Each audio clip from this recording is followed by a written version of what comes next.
There is another axis which is to have fewer vehicles on the road. Another one which is to share the space on the street.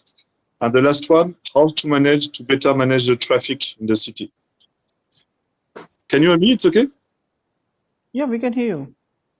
Yeah, we can hear you. Okay, very sorry for the alarm. There is no emergency.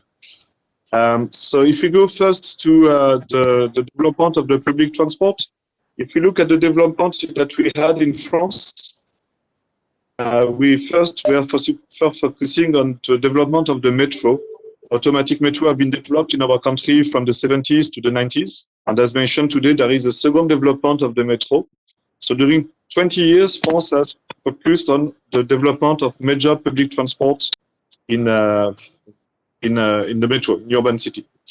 And then after the 90s, it has been decided by the government, French government, to develop another way of transport, which is the tramway, LRT, light rail train, light rail transport, which is called here Metro Light in India. So this is a second stage that has been developed for the 90s till today. And I think this is what is important to see, that the development of the public transport have many stages. So I think India has focused today on the development of the metro. And we have seen last year the new policy, a new law passed in India to develop this metro light system. And I think this is a second stage in the development of the public transport, which is very important. Today, what we are doing in France, which is to develop as well the multimodal services between one transport system to the other. And I think this is a new step, a new stage on which we are standing today. So development of public transport is key for sure. And this is a key question for the public policy. The second axe that I want to develop is how to get fewer vehicles on the streets. Because we know that we have to reduce the number of vehicles on the street if we want to have a greener mobility and less pollution. So I would like to give you two solutions, IT solutions, innovative solutions. The first one, this is to put an incentive to our citizens using the public transport. This was done, for instance, in Strasbourg, a city in east of France. So where there is a sort of park and ride system. So meaning that you do not have to pay the public transport if you park your car outside of the city and then you use the public transport. So there's a sort of incentive for everybody who is not using his car inside the city.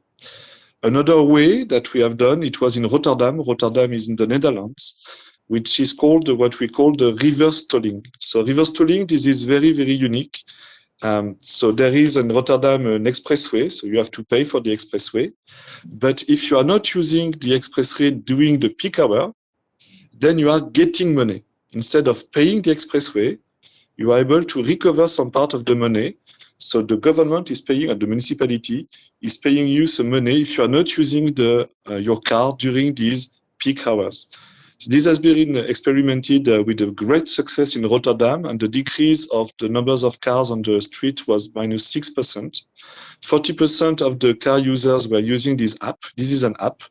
And then it has been, the result is very visible today, a decrease of 6% of the numbers of cars using this expressway during the peak hours.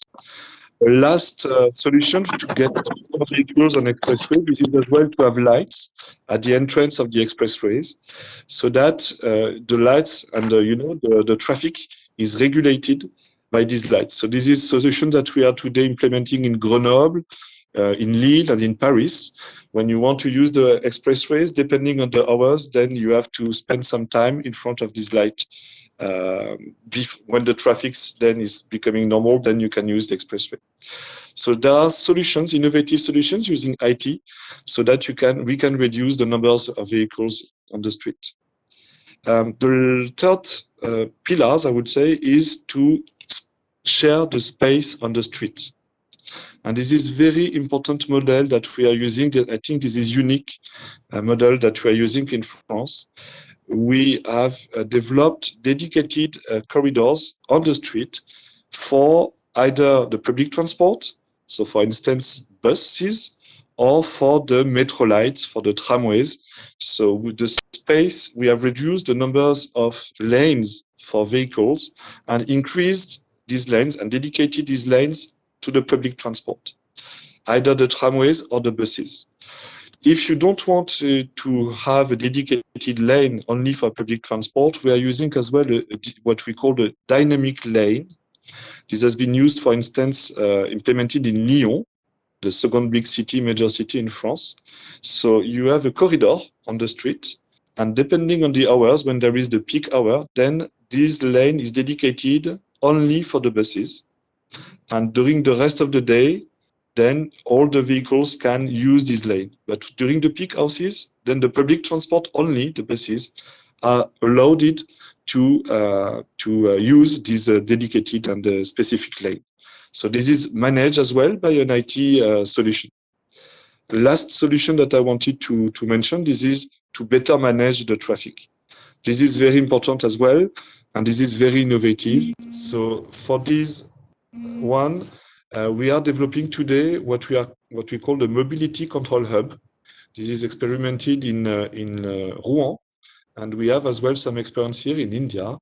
The idea of this mobility control hub is that the government, the municipality, the city, has the information in real time about the traffic of the city. And then they can adapt the information to the customers.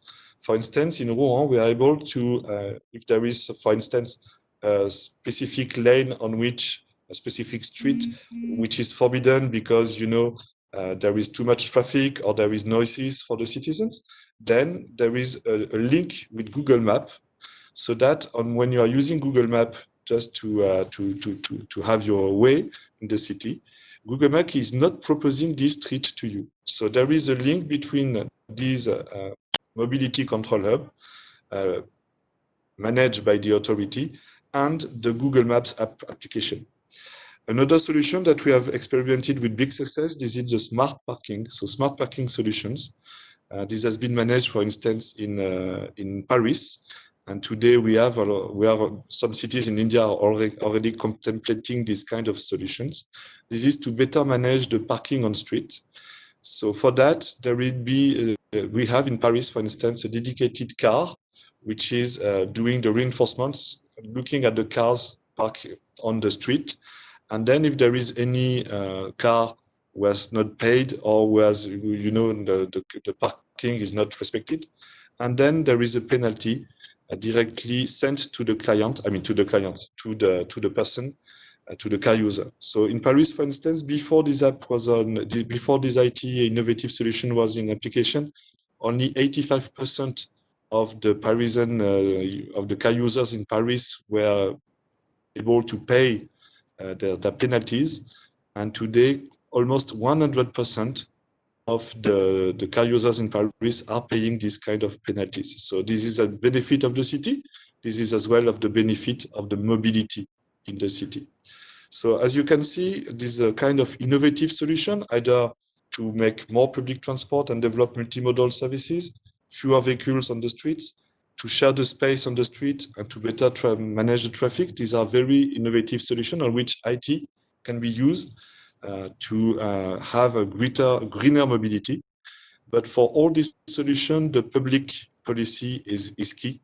You need to have first a dedicated, strong involvement of the municipality, of the city, to implement this kind of solution, and then to have as well the full support in terms of investment to develop this kind of innovative solutions. So I think this conference is very important to show solutions are there, solutions do exist, but for that we need a real involvement of the public leaders in terms of developing this kind of solutions in India, as we have done in other countries. Thanks a lot for this meeting. Thanks a lot for this conference, which is very important. Thank you very much, Mr. Linaire. That was excellent. Before we move on to the next speaker, I just wanted to quickly summarize both what Mr. Robinet had said and Mr. Linaire had talked about, how important public policy is to support all these important initiatives and solutions, whether it is IT-based, whether it is infrastructure-based, to make sure that we have I think it was Mr. Robinet who highlighted the importance of the environmental and social necessity of public transport systems. And I would also just want to say that as we move on forward into our panel discussion, you're going to hear a little bit more about very specific solutions that are going to move people on to cleaner mobility, for example, or we're going to talk about how we're going to finance it. But we just wanted to highlight and thank our speakers for creating the relationship between the importance of public support and IT solutions or innovative solutions in public transport. And without waiting any further, I would like to call upon Mr. Antoine Herteman, who is the president of AVER. AVER is the European Association for Electromobility, and it promotes electromobility and sustainable transport across Europe. Thank you very much, Feli. Before elaborating on the AVER missions, on providing you with a few French numbers, I would like to say a few words about what does it mean to move towards a greener mobility. It's not a mere shift from diesel to gasoline. It's actually a large evolution embracing the full landscape of the ecosystem. Vertically, down from the energy suppliers and grid managers up to the e-mobility providers, going through energy providers, services providers, equipment manufacturers, public policies, and so on. Horizontally, from two-wheelers to heavy trucks and buses, going through, obviously, personal vehicles, unlike commercial vehicles. Transversally, it deals with technologies such as batteries, plug-in hybrids, and fuel cells. But you have also to incorporate side impacts, such as the second life and the recycling of the batteries, as well as, for example, the impact on the existing used car market. On all that, keeping in mind always that you have to remain customer focused in order to make it green.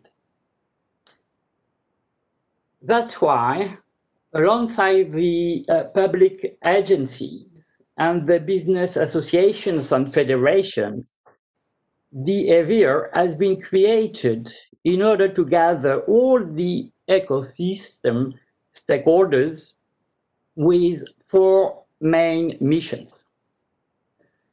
Our first mission is to be the reference entity in terms of information studies, data for professionals, but also for everyone interested to move towards e-mobility with robust, easy-to-handle documents.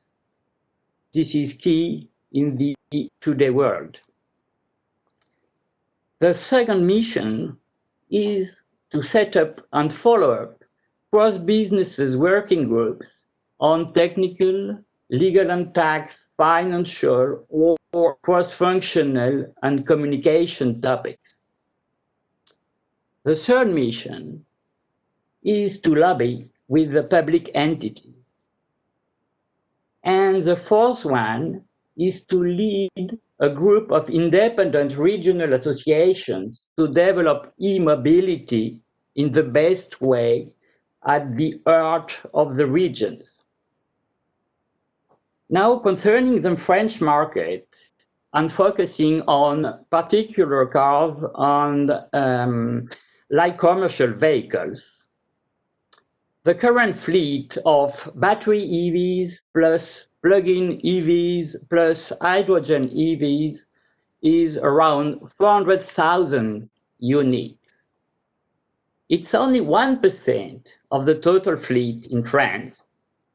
But if you look at the 2020 registrations, the ramp-up of the market share is speeding, quickly heading towards the 9%, when it was below a small percent only a few years ago.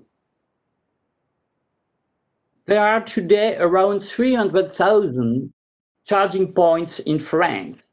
50% of them are private and belong to companies.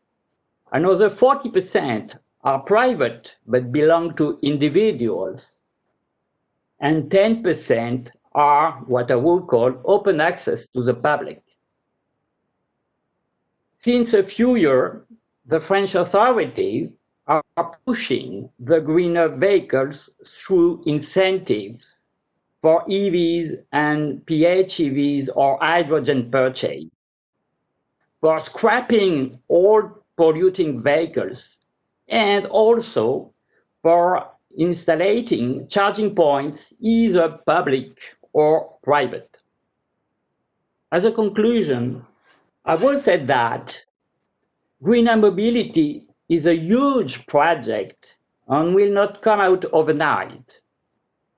Cross-functional associations, such as EVIR, should contribute to support the public and industrial players. Thank you very much for your attention, and I hand over to you, Feli. Thank you very much, Mr. Hertman. That was a wonderful and very detailed presentation of a very broad landscape of the mobility sector. And it was very interesting, the kind of facts that you threw up, that you said there was 1% of all clean e-mobility or plugged in and hydrogen-based mobility, but heading towards a 9% registration. So that's very interesting figures. And I think it's also particularly interesting that we're moving from a very interesting evolution from the metro to light rail transport that Mr. Linnaeus had mentioned. And now you're talking about the movement of what's going to happen to electric mobility and private vehicles. So that was wonderful. Thank you so much. And now we'd like to move on to something a little bit different. We're going to call upon Mr. Raghu Rao, who's the country brand and production director for Decathlon Sports India. Now, Decathlon, as you know, is the largest sporting goods retailer in the world. And they have a very interesting, and we think this will be interesting for us to hear as well, they have a very interesting Make in India proposition to give incentive to an old way of transporting yourself from one place to the other. So I'd like to call upon Raghu to give his presentation. Thank you, Feli. Thank you for the introduction. And it's a real pleasure to be here. I'll be speaking on behalf of Decathlon in India. But before we start, I would first try to highlight what is the main two pillars of what we do in Decathlon, which serves as the governing principles of what we do. The first one is, what is our purpose? So Decathlon's purpose in India and worldwide is to be useful to the people and to their planet. As you can see right behind me, right now I'm sitting in our office, you can see preserve the environment. That's what's printed behind me. So we are very much there in whatever we are talking about in this conference. The second important pillar that we have to talk about is the company mission. So for Decathlon, it is really to make sustainably the pleasure and the benefits of sports accessible to the many. So what is important here is two words, the sustainable part, and the second important word, that is to make it accessible. Okay. So for the purpose of this talk here, I would focus on what we will do in cycling. It's one part of our business unit here in Decathlon, and I will try to express about what we want to do in India. Let me begin by first saying, what is our ambition? In India, we are here since 20 years now as a manufacturing, sourcing, and export office. And since the last 10 years, we are now into retailing as well in India. So in terms of cycling, as we know, we want to make cycling accessible to the many. We have about a dream of about 1 million bikes to be sold in the next 5 years. How are we going to make that happen?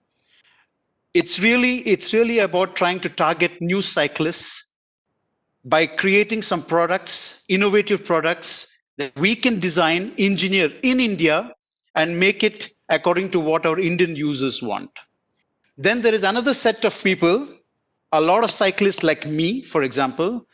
We have cycled in our high school, in our primary school, in our secondary school.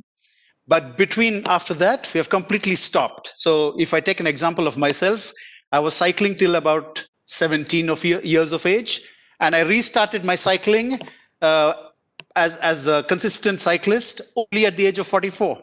So there's this big gap where we all went to maybe engineering school, went after corporate jobs, etc., and we just forgot about this very important space in between where we had to keep ourselves healthy and be sporty through cycling. And this is a big part of what we want to do as well, because we want to get more and more people back on the cycle. Okay.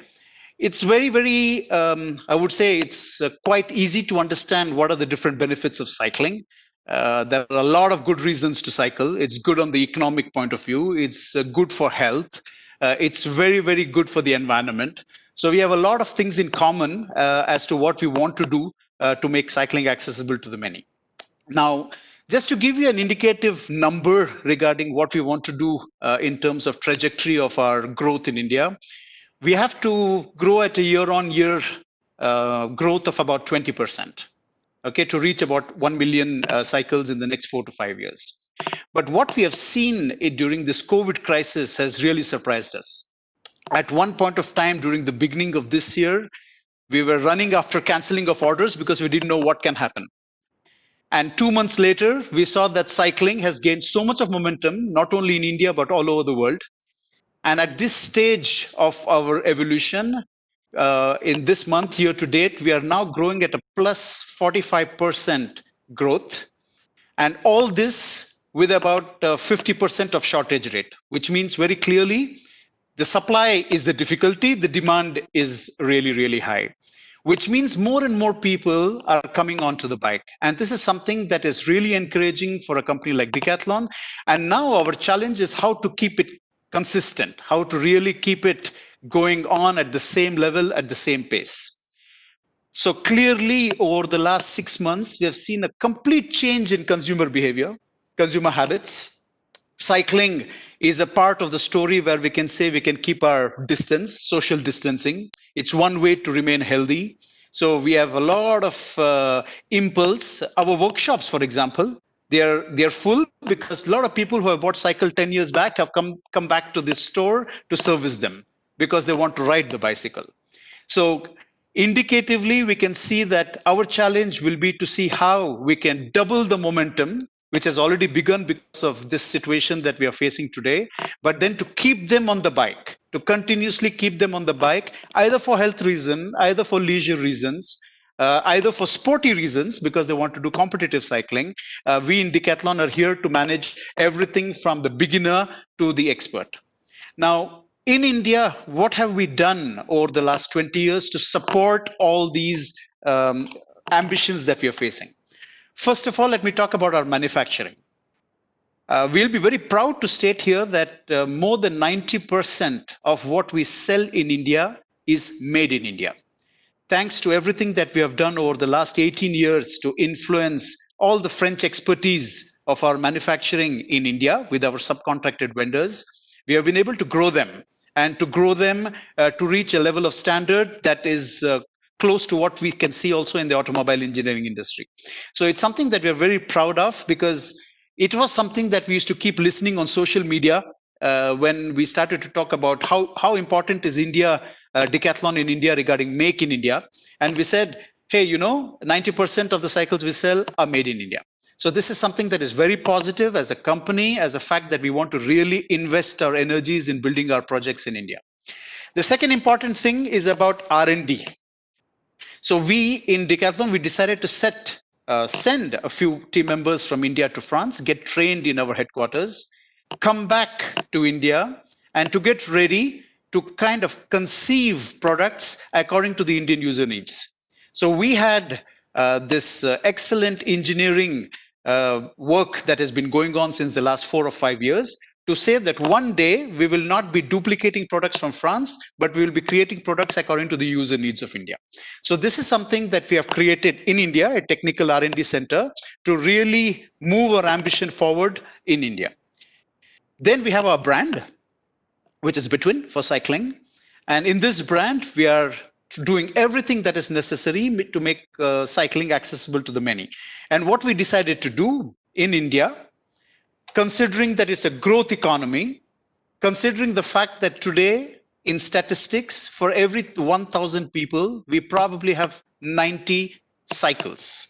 So we have a great opportunity ahead of us, and we want to get people onto the cycle. So our biggest focus for market penetration will be on the leisure bikes. We want to get people on the bike. Then, of course, we want to influence our kids, the children, get a lot of products for kids and try to influence kids at a very early age to try and get into cycling. Of course, in Decathlon in India, we have been active in retail over the last 10 years. So, okay. So we will talk about retailing. So we have more than 75 stores in India. And of course, we have the online as well. So very quickly, I'll take a minute to express the fact that we are doing a lot of things. We have a complete 360-degree network in India in order to be able to really get our project ahead. What is important for us also to know is that as we do all this work, we also have a lot to do in terms of infrastructure, and to get all the people to practice, they need to be in a safe and pollution-free environment. So I think taking that into account and through the public policies, if you're able to engage on that, I think together we can really, really make a big difference. And my dream finally is to see this kind of cycle Paris infrastructure to be seen in some of our cities today. Thank you very much. Thank you, Feli. Thank you so much, Raghu. And now I'd like to call upon our last presenter, because we've talked about a lot of solutions, but we need to talk about funding now. So I'd like to call upon Mr. Benjamin Foin, who's the task team leader for urban transport projects in South Asia. He is from the French Agency for Development. Good afternoon and namaste, everyone. Thank you, Feli, for introducing me. I'll just start by a few words about AFD, the French Development Agency, because I guess some of you probably don't know us. So the French Development Agency is a development bank, actually, quite similar to others, such as the World Bank or the Asian Development Bank. The main difference being, of course, that we are fully owned by the French government. AFD has been operating in India since 2008. And I'm glad to talk about urban mobility today, because urban mobility is currently the biggest share of our financing portfolio, with more than 1 billion euro committed so far. And in India, we mainly finance metro projects in the cities of Bangalore, Kochi, Pune, Nagpur, and now Surat. But recently, our Indian partners requested us to support them in developing a more holistic approach of urban mobility planning beyond metro and other mass transit systems. Why is there a need for a more holistic approach of urban mobility? Actually, the story is almost the same in so many countries, including France. Because of urbanization, you're facing a growing number of challenges in your city, as mentioned by Pascal from Aegis earlier, such as congestion, pollution. Your citizens are losing their time, they are losing money, and they also have health issues. So as a policymaker, because those problems are huge, you want to address them rapidly and visibly. And that's where you start thinking of implementing mass transit systems such as metro, tram, or whatever. And actually that's good, because there are so many places where there is clearly a gap to fill. But in the end, after having implemented those projects, you can be a bit, I will say, disappointed by their actual impact on global mobility trends and situation. And that's normal, because urban mobility is not only a matter of improving one or two corridors. It is a very complex issue, because it has to deal with human behaviors. And actually, that's where you start to understand that in order to be efficient, a mass transit project has to be designed in the framework of a holistic approach of urban mobility. That means you need to cover topics such as intermodality, paratransit, non-motorized modes.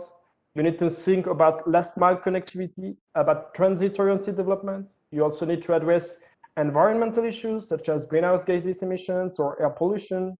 You also need to focus on governance, and so on, and so on, and so on. And actually, that's why we don't talk about just transport master planning anymore, as we used to do for so many years. but about urban mobility plans. And in India, they're called comprehensive mobility plans. And that means we're not only trying to develop projects, but policies. But of course, following this holistic approach is not an easy task. It's a complete change of mindset, and it also requires to involve an increased number of stakeholders. And that's because we know how difficult it is that France, together with Germany, launched the Mobilize Your City initiative during the COP21 in Paris in 2015. And this initiative aims to promote the change of mindset I was mentioning previously, and provides resources and support to emerging and developing countries for this purpose. Therefore, we have been very proud that the government of India has joined the initiative together with 3 pilot cities of Ahmedabad, Kochi, and Nagpur. And under this Mobilize Your City initiative, and with the financial support from the EU that provided a 3.5 million euros grant, the AFD is currently implementing a number of activities in the field of mobility planning at both local and national level. And I think it produces outstanding results, and it shows that this change of mindset is happening in India. And I'll try to share with you a link to the Mobilize Your City website, where you can see a sample of the activities we're conducting in India right now. So now going back to France, I would say that in France, most of our tier 1 cities went through this change of mindset in the recent years. And I believe that now most of our mayors are convinced that having a nice tram or a very nice metro is not sufficient to improve the daily life of their citizens. So for the Indian cities that are willing to follow the same path, I definitely think you can partner with France on this, whether it is with French cities or public bodies, whether it is with consulting or engineering firms such as Aegis, Sistra, Suez, Artelia, CETEC, and many others. And also you can partner with transport operators such as Keolis, RATP Dev, Transdev, and also with specialized SMEs like Lumiplan. I think they will talk today. And all those structures, they will be more than happy to share their know-how and also to learn from the Indian experience, because for sure there are some areas where we clearly need to learn from you. And I'm thinking there about land value capture, for instance, or other topics. So to conclude, because I know we're running a bit of time, I will just say that at AFD, we do believe that innovative urban mobility policies can emerge from such an Indo-French partnership, and we are really, really committed to support it. Thank you for your attention. Thank you so much, Benjamin. I'm sorry I had to rush you through your presentation. We know it's the most important part of the whole thing, actually. And now, without waiting any further, I'm going to hand over the session to my colleague Durlabh Maharishi, who's going to be the moderator for session 2. Durlabh, please. Yes, thank you so much, Feli. Thank you, everyone else, for being present today. So I'm going to be your moderator, like Feli was for the first session. I'm here for the second one. Our second session today is on the new strategies and industrial partnerships in the mobility industry. I have quite a power-packed panel that was with me, just like Feli had. So we have tried to assemble a good entourage of people who represent very fantastic projects of the French industry in India. And of course, we will focus on what is the new strategy and what are the industrial partnerships. And today we are going to be focusing towards everything that's to do with electric mobility and as well as the public transport as well, the mass public transport. Without taking more of this time, I would want to first invite our keynote speaker for the day, because we wanted to include the Indian experience as well, and the fact that India is the upcoming market and that India is trying to woo the foreign companies, including the French ones, to come and consider this market. So in order to get the Indian perspective, I have with me Ms. Siddhi Baveja. She is the Senior Investment Specialist for Auto and Electric Vehicle sector with Invest India. Siddhi, if I could ask you to please take your 5 minutes and give us something very crisp on the Indian aspect, and as we discussed. Thank you. Thank you so much, Durlabh. A very good afternoon to everybody present here. As Durlabh said, I represent the automobile sector from Invest India. Invest India is the National Investment Promotion and Facilitation Agency of the Government of India. We are a one-stop shop for all investor needs, wherein we help any investor who's looking to come to India and set up a shop here. We help them in the entire value chain. We provide them support at every step and ensure that there is there's a very smooth transition for your business. I would begin with stating a few facts, I think, which most of us are quite aware of, that, India is one of the fourth largest automotive market in the world after China, US, and Japan. It is the fifth largest auto producing nation. Now, when the strengths for India lie in automobile sector, it is a very obvious transition for most of us to be committed towards greener mobility and be committed towards electric vehicles. And with the context of being so committed towards electric vehicles, the government of India has put a corpus of 10,000 crore rupees for faster adoption in manufacturing of electric vehicles and hybrid vehicles. This is also known as FAME. Now, the idea of FAME is, and the focus of this particular intervention by the government is on technology, demand creation, pilot projects, and charging infrastructure. Additionally, the government realizes that it's very important to focus on the entire value chain and not just on few things. And therefore, the government is also working on a gigawatt cell manufacturing plan. The plan currently is underway, and we're looking at what the plan sort of entails is that we're looking at inviting companies, and we're looking at building a 50 gigawatt hour cell manufacturing capacity by 2025 in India. And, with this kind of impetus and support which is offered by the government of India, we're expecting the electric vehicle market in India to be roughly around 2 billion by 2023, and the ex-EV component market to grow almost to 12 billion by 2025. And, when there is such a huge demand in India, and after having understood that there is a huge possibility of business and there are going to be lucrative interests, we look towards France, because we know that France has achieved a lot in electric vehicles, especially in charging infrastructure, battery technology. And I think it is we could potentially develop very strong synergies and together be committed towards a greener mobility. Thank you. Right. Thank you so much, Siddhi, for that. That was wonderful, crisp, and as we were expecting, it gave us some good goals to think for India, and of course for French companies and for our Indian audience present today. It's very interesting to know this. Thank you for that. And I believe Siddhi would have to, excuse herself perhaps at some point of time. But Invest India is there for all of you. So please do reach out to them when you require. So we can move further. From the side of the French embassy, I work for the Trade Commission part, and we are Business France, and we take care of trying to help French companies to come and establish themselves in India. We do the role vice versa as well. We try to help Indians to go and explore the French market as well. And so as part of this long journey, I've had a lot of contact with many successful French companies and what they have done, and I've been witness myself of that. And that is how we have tried to structure our panel today for all of you. So we have the presence of Alstom India, which is a giant from the French side into everything that's to do with urban mass transport.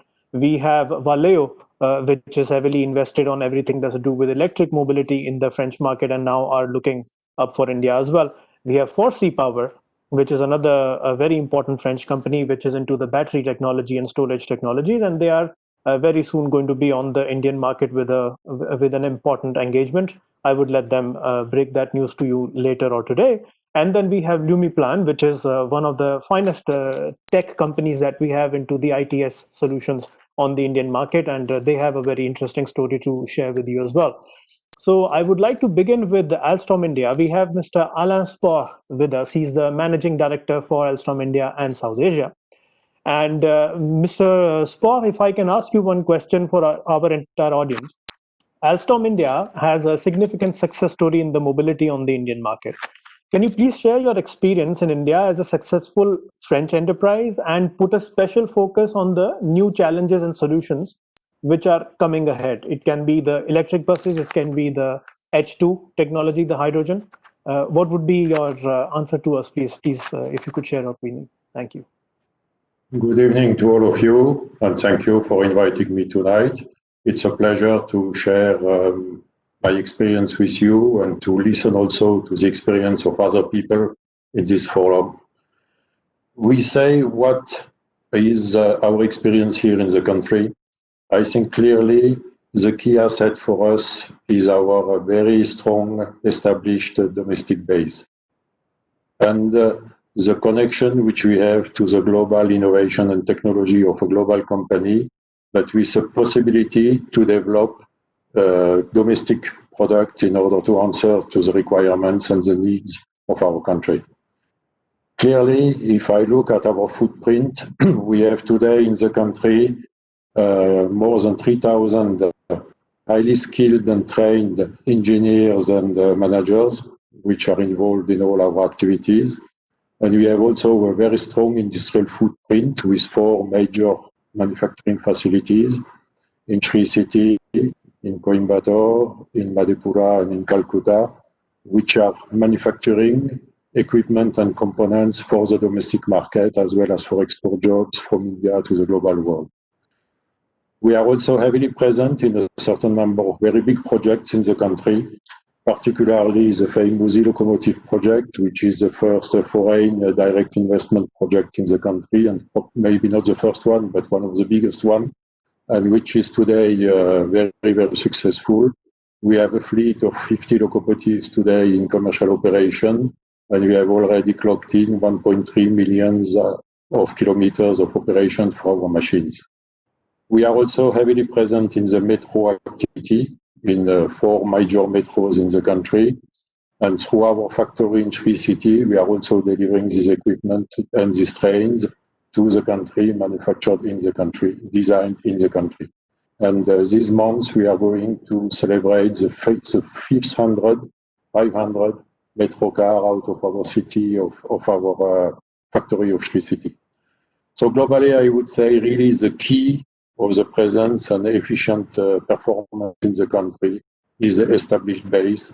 It is a local domestic capability in order to address the domestic market. I don't think anybody can be successful in India, at least in the open market in India, if it is not addressed through a very, very strongly developed domestic footprint. And I will talk now about the commercial aspect of our activity. India is an open country which procures its equipment through open bidding and open competition. So you have all the people worldwide who can do business in India, and you have also a very strongly established domestic footprint of very strong domestic players. Again, here the competitiveness, the adaptation of your offering to the expectation of the domestic market is key. And it's one reason why the domestic footprint is extremely important. I'd say a few words about project execution in the country. Here also, I would say the expectations from the customer are significantly different from what they are in some other places. Customers are extremely challenging, extremely demanding, and they want to have a close interaction and a close cooperation with their vendors and with their equipment suppliers. This also is one of the reasons why you need to have a very, very strong presence and continuous presence with your customers in order to manage the projects in real time together with your customers. Again, only possible if you have a credible and well-established domestic footprint. For me, that's really the key for a big success in the country. Now, talking about the future evolutions, there is a clear trend today in our country towards innovation, towards new technologies, new solutions, towards better quality and security for the users of the public transport system, and towards improve the passenger experience in the transport systems. And we see some very, very interesting initiatives, like the private train operator initiative, which has to then be launched, and which will go into this direction. And we see also a clear trend toward new products and new technology, and I will particularly talk about 2 of them. One is the hydrogen solutions. Clearly, India is showing a lot of interest to hydrogen solutions, and it's probably combined to the global plan of India to invest in renewable energy. Because clearly, to make hydrogen efficient, you need to produce hydrogen in an efficient way and in an ecological way. which can only be through renewable energies. So we are very much interested in this evolution and following up very closely. Another interesting development in the country, it is the last mile connectivity through the development of the light train, as we call it in India, tramway, as we call it in Europe. Here also, we are present, the companies are present, ready to answer and ready to propose the solution. But here I would say my final word, all these developments are extremely intensive in terms of transfer of technology, transfer of knowledge, industrial investment, industrial footprints. And to make it credible and to attract the attention, we need to have very, very strong indication from the public utilities about their intentions, about their plan, about their strategy, so that we can have some visibility, so that we can make some business plans, and we can really work in preparing these new solutions and preparing the introduction in India of these new products and new technology. The government, the public utilities have really to give a clear direction of where they want to go. Thank you. This is my last word for today. Thank you. Thank you so much, Mr. Scott. That's very kind of you, and this is, of course, very useful to all of us. I would want to move to our next panelist. I have a question for Mr. Dr. Jean-Luc Di Paola Gaioni. He represents the Valeo Group. He's the Valeo Group Corporate Vice President for Sustainable Development and External Affairs. Mr. Jean-Luc, as the future of mobility is becoming electric, so can you share with us what is the new strategy and product offering that Valeo has to adapt to this reality? And how do you plan to integrate your European experience with the emerging Indian market in the electric mobility? Please share with us. Thank you very much, Durlab, and I'm delighted to be in this seminar. I thank very much the Indian government, the Ministry of Housing and Urban Affairs, and also the French Embassy, the Ambassador, and Maxime Dubois, and yourself. Clearly, Valeo, first of all, is a global tier one, extremely innovative automotive supplier, and very historically engaged in electrification. We are the inventor of the micro-hybrid systems, better known as stop-starts, that have been massively deployed worldwide. And right now, as many of the predecessors of this talk have very clearly said, we are engaged in the new road of electrification that is becoming massive. We are clearly a player in low voltage solutions for urban mobility. And also we will become a very important player in high voltage solution, particularly thanks to our big joint venture with Siemens. And we're expecting really a very big level of order intake also in this trend. Clearly, our position is to really become one of the clear players in the world, in Europe, but also outside of Europe. And we very much like to address also the Indian market, clearly, with our solutions. First of all, it is a belief to be present in urban mobility. And we have a credo at Valeo. Wherever we are, we want to develop solutions that are affordable. Because as you know, we had to turn around the burden that electromobility is costly because of the overall electric pack. And now we are at a stage where we have helped our customers to make electric mobility affordable. And the Indian market is indeed very important and also interesting because there is a lot of very friendly technology mindset with very good engineers at all levels. But also it requires from global players to adapt indeed at a lower level the cost. And third, I would like to say the specificity is that electrifying India means to electrify also the big volumes of vehicles. And clearly, our strategy in India has been to address, obviously, as we started, classical types of vehicles in cars, buses, trucks, but also electrifying India means, as number one, to electrify the rickshaws. Because in normal time, I mean, in non-COVID areas, time frame, you have something like 35, 40 million sold rickshaws per year in India. And we have launched, it has really impacted all our R&D locally to develop a low voltage solution for rickshaw. And we have signed an agreement with one of the biggest players of rickshaws as customer, who is Indian.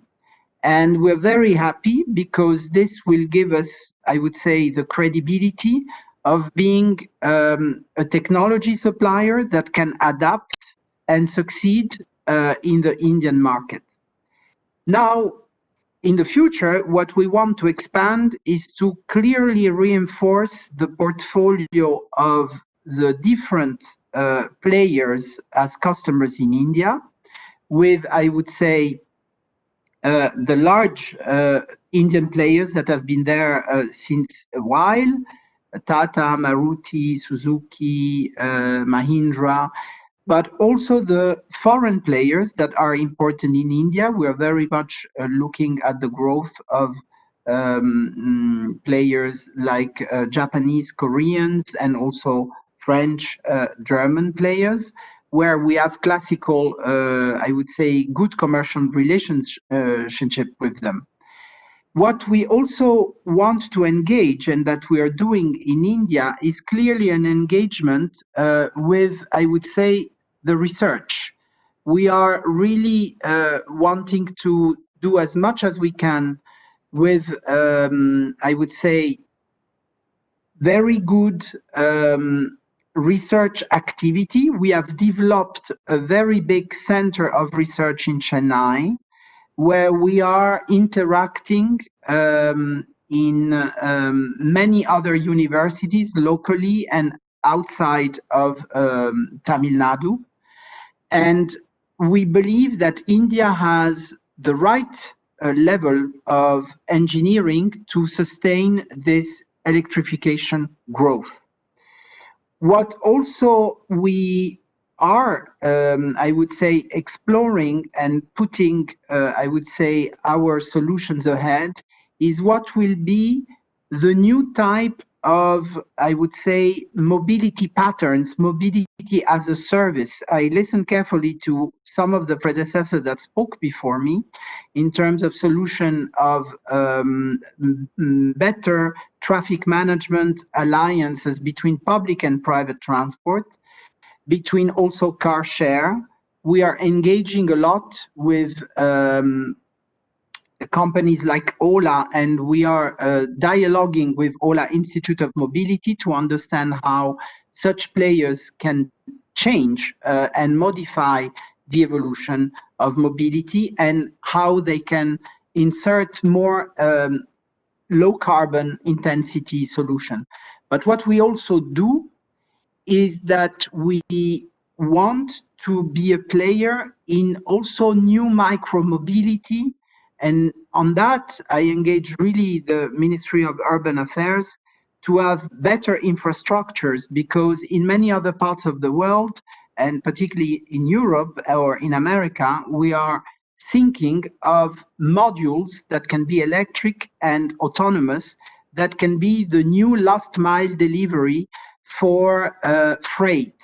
And this is extremely important because a lot of the congestions of cities are not due just to cars or private, I would say, passengers, but it's also to deliver goods.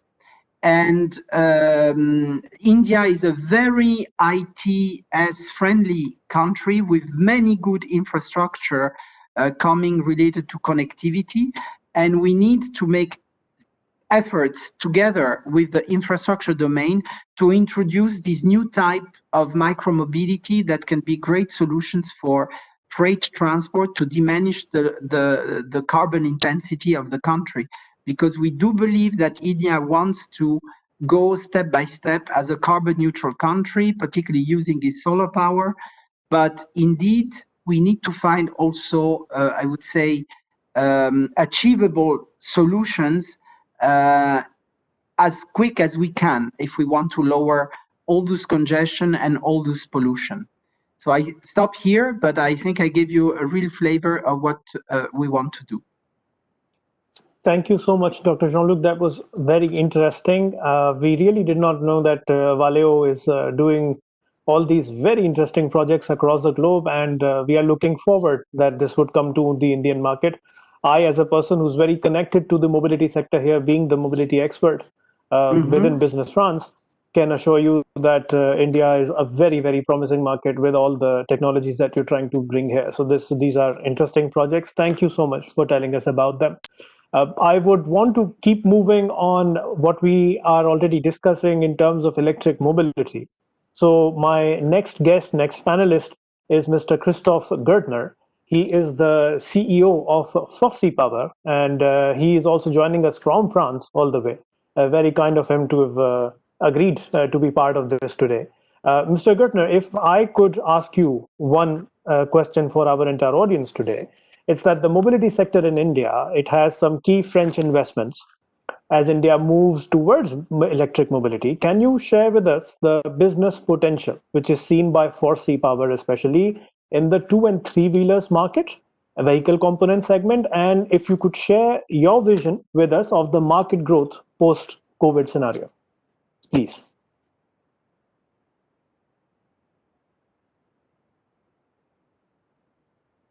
Can you hear us, Mr. Gerdner?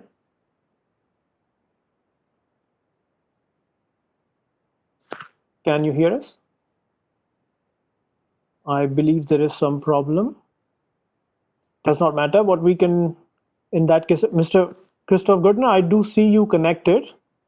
If you could just let us know if you're able to hear us or you're with us at this point. Otherwise, I can go to the next participant and we can come back to you. Perhaps that's what we would do then. I would go over to my next panelist. In the meanwhile, Mr. Gerdner can see if he can reconnect perhaps. So the next person, we do have one of the most important people on this panel, I would say, in terms of the Indo-French experience that he himself is at the core of, is Mr. Shan Venkat. He is the CEO of a French company called UMI in India. And Lumiplan has one of the finest Indo-French experiences, and it's a star example of what a successful French business can be in India. It's a company which is working dedicatedly into the ITS solutions. And Shan, if I could ask you one question, which is that Lumiplan in India, as I said, is a star example of what a successful French business in the Indian mobility sector can do. So as India moves towards electric mobility in the public transport, are ITS and efficiency the new vitals in the mobility sector? And what project examples can Lumiplan share with us, with our audience in this regard? Please.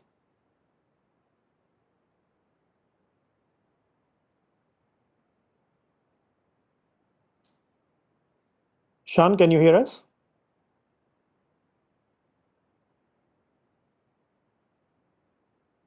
Shan, can you hear us?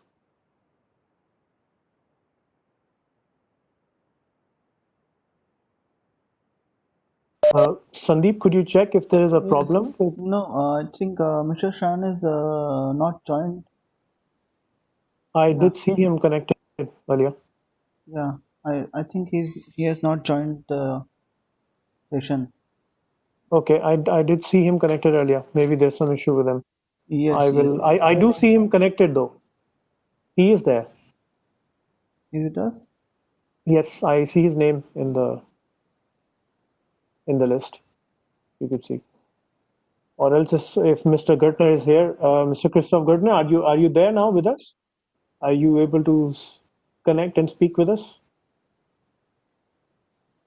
Because we don't hear you.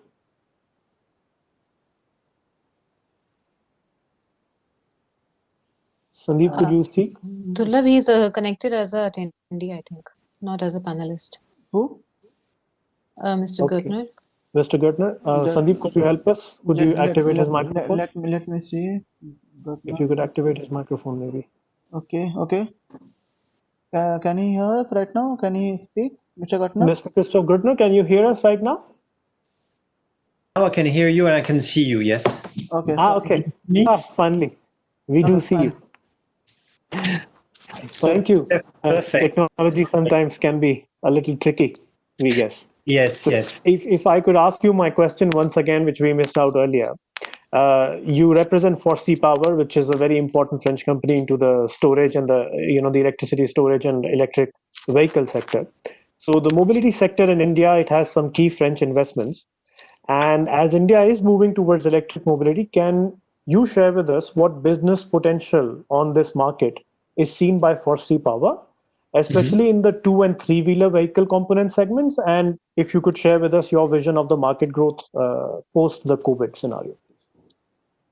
Yes, of course. First, thank you for giving me these few minutes and sharing this time and exchanging about our view about the Indian market.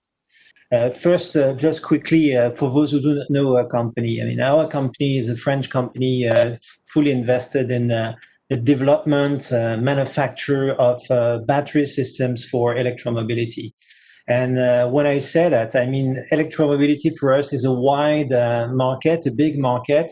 However, there is one market we do not address, which some other colleagues here around this table or on the line do address, which is passenger vehicle. This is not our market. We really focus on the one hand on heavy vehicles, and heavy vehicles for us starts from buses, trucks, industrial vehicles, trains, and boats. And actually, we are partnering up with some of the other speakers in all these markets, because this is we are a leading company in Europe. We are the leading company in Europe in this market. And on the other hand, we are working also on light electric mobility. And when we mean light electric mobility, we mean 2-wheelers, but starting with electric scooters or 3-wheelers, and typically in India, for instance, rickshaw, or light 4-wheelers for last mile, specifically. So there, these markets are very fast-moving markets worldwide. They are moving in Europe. They are moving in North America. They are moving in China, especially where it really started. And now actually things also moving very fast in India. So India actually is, for us, strategic country, has become a strategic country. First, there is, I would say, the market itself. India, in terms of 2-wheelers and 3-wheelers, many people around the world don't know that, but actually it's the biggest market in the world, bigger than China. So the potential actually in India is huge. So for very long, this market was just combustion engine. So as long as it was combustion engine, okay, the potential was there, but I mean, the market was not immediately there. Today, things have changed. Things have changed because of pollution, because of global technology. Technology is changing. It is allowing to convert combustion engine easily towards electric with the right technology, with safety, performance, and more reasonable cost. But on top of that, what was probably missing here in India is probably a drive from the government, a push from the government. And this is a new change as well. So now with FAME 2, conditions are given in the market to accelerate or to start to accelerate this shift towards electric, especially electric with batteries. Electric with batteries, important is a drivetrain, but important is a battery. And this is really our specialty. So what we bring really here to the Indian market, in which, by the way, we already work remotely by selling products to India. And we work, by the way, with the largest companies in this industry worldwide, to name a few, Piaggio, Bosch, etc., etc. And now we started supplying also the Indian market and some of the most famous companies here in India. What we really bring is our technology, which we already manufacture, sell in Europe, the safety of our products, and the production capacity. So now about production capacity and adapting the products to the local market, it's obvious that each market is specific. Each market needs its own solutions. And this is why we have decided to build up our own factory in India. in Pune, Shakan. Actually, situation has been slowed down a little bit because of COVID, like everywhere else in the world. But we are basically almost ready now. In a few weeks' time or early next year, we are going to open this first factory in Pune, about 2,000 square meters, 2 production lines for 2-wheeler and 3-wheeler batteries, about 50 employees. That's the first step. By the way, we have a very good partner also in India who helped us set up this factory. It's an Indian company, well known to you, which is Spark Minda. And I can only be very thankful to Spark Minda team management and CEO for their support. That's the first step. First step is production. And we will be actually in our industry the first company really bringing local production of our foreign technology, bringing the Indian touch and flavor to our products, which makes us quite unique or fast mover in this industry. And of course, it's clear that the next step will be with very skilled engineers in India, will be also to bring some development teams, project management anywhere, but development teams and skills here to the Indian market. Still, often between the speech, the political announcement, and the reality, sometimes there's some gap to bridge. So COVID is creating one gap. So I mean, public transport is slowing down a little bit, a lot actually. But I mean, 2-wheelers is not really slowing down, and here we see a fast shift. What's probably missing and where India needs to focus on today is infrastructure. And I mean, especially charging infrastructure. This is the, I would say, the main, hurdle. That's the main difficulty for the time being for this transition towards electric. But it's moving fast. And of course, given the potential, we can only be very optimistic. It's very competitive. We are competitive. We know how the Chinese market was competitive for us. So we experienced in competitiveness. Well, we are here now. We're looking for great development and partnership with Indian companies. And by the way, with other French companies, we're also working in our galaxy, in our environment. And together we can bring more global solutions to the market. That's it for me. Okay, thank you so much, Mr. Gertner. Thanks a lot. This is very exciting, to be very honest, because we are talking of your presence on the Indian market, the fantastic partnership you made with someone as big as Spark Minda. I wish you a lot of success on this market. I'm sure you would do some magical wonders for all of us here. So I believe we do have Shan back with us. Shan, can you hear us? Could you just confirm that to me? I hear your voice. Yes, loud and clear, Durlab. Right. Thank you so much, Shan. Thanks a lot for your presence. So as I was already telling to our audience that you are the CEO from UMI India, and UMI is one of the finest examples of what a successful French business is on the Indian mobility sector, especially in the ITS. So my question to you for this evening is that as India moves towards electric mobility in public transport, can we say that the ITS and efficiency are the new vitals in mobility? And what project examples, very briefly, if you could share with us from the side of UMI Plan, so that our audience knows what is your extent of activity on the Indian market? Thank you, Durlab. Thanks for the question. Firstly, a very good evening to one and all. My name is Shan Venkat. I'm the MD and CEO of UMI Plan India. UMI Plan is basically a French MNC with its Indian headquarters in Bangalore.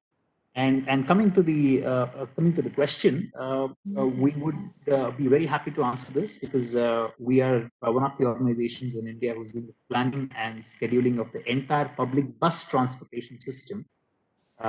Primarily being, one of the biggest transport system in India is in Bangalore itself, the BMTC, which we call, which we have 7,500 buses as the biggest fleet in the entire country. And coming to the question in terms of the electrification, I did hear most of the other panelists and other people talking about it.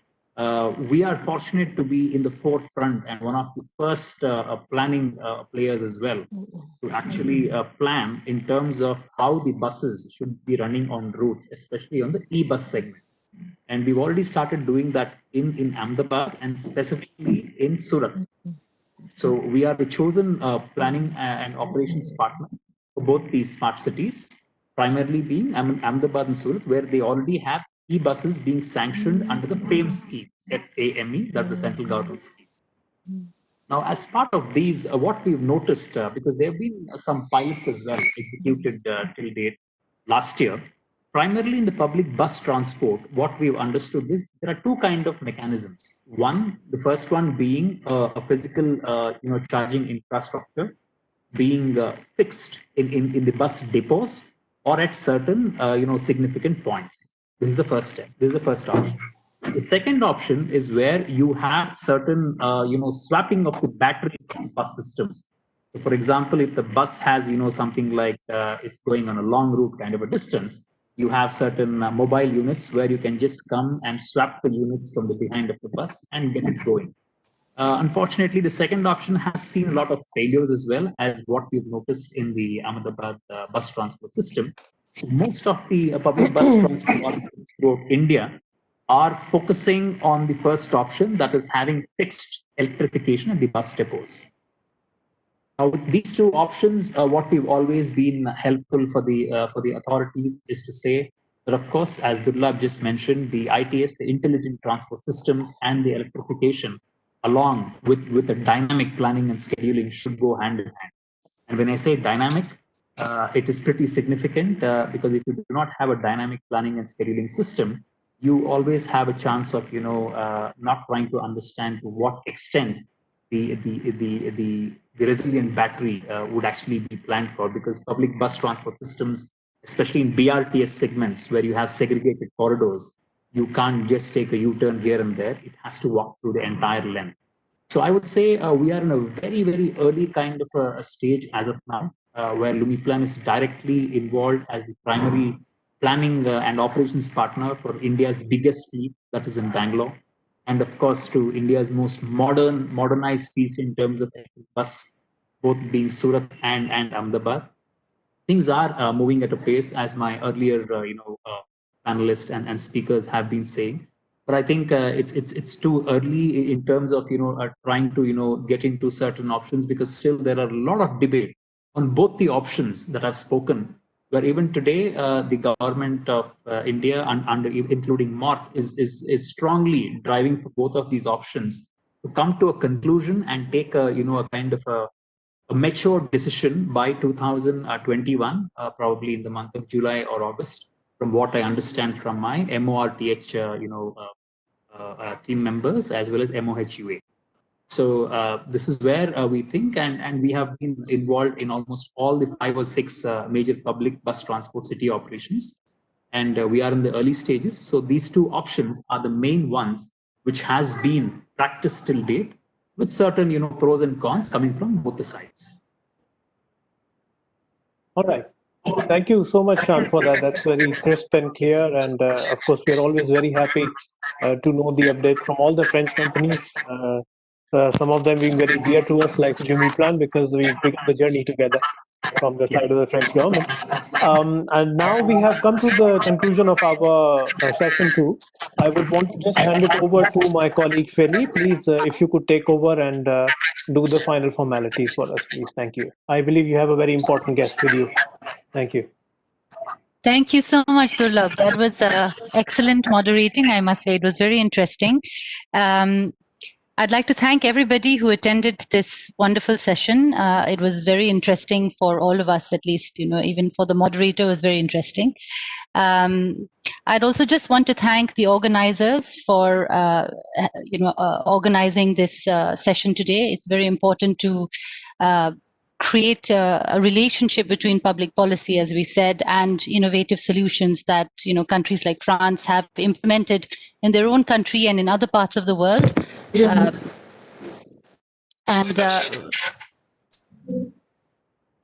Without any further ado, we would like to call upon His Excellency Mr. Emmanuel Lana, who's the Ambassador of France to India, to conclude this session.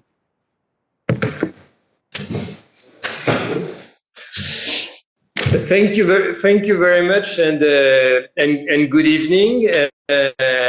Great privilege and great honor for for my country to have such a participation for our country seminar. And I think this new session has been very useful, has been instrumental in engaging discussions on these very, very important topics for cooperation, for also for the development of India as a sustainable nation with sustainable cities and livable cities in the coming decades.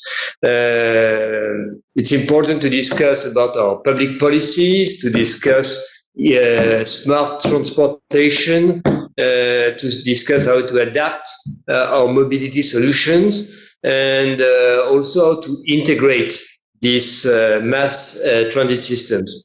Also, I was very proud to see that our Minister of State for Transportation, Mr. Jean-Baptiste Djebari, has accepted to give a speech at the inaugural session in the morning, and it's very timely that he stressed the importance of our ties between France and India, and also our desire, which is shared at the highest level in France by our president, to take forward this partnership. I'm also very glad to the speakers for broadening our understanding, sharing their knowledge and ideas with us.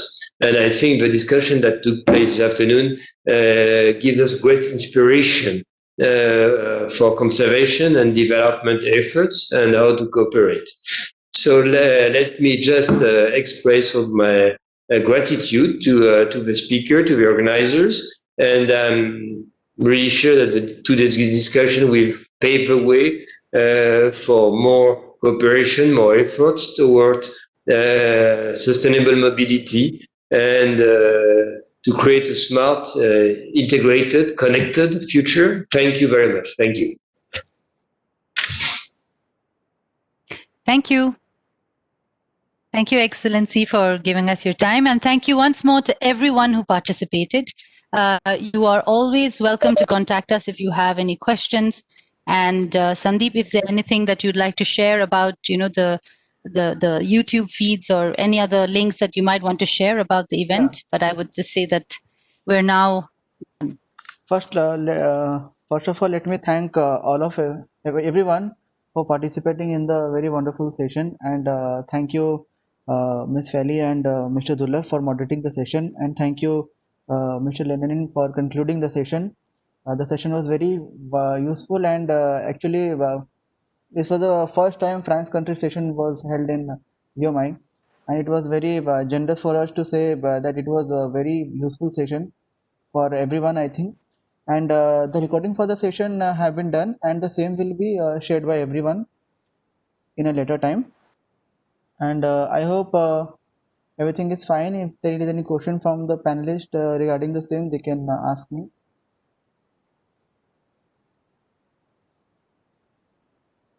No, I think they are all very confident of your excellent work, Sandeep. Thank you, sir. Thank you, sir. Thank you, Thank sir. you very much, Sandeep. Thank And you. thank you very much for your time again, Your Excellency. Thank you to all the participants. Bye-bye. Bye-bye, sir. Bye, ma'am. Thank you. Bye-bye. Bye-bye, sir. Looking forward to India again. Yes, sir. Thank you. Bye. Right, sir. Thank you.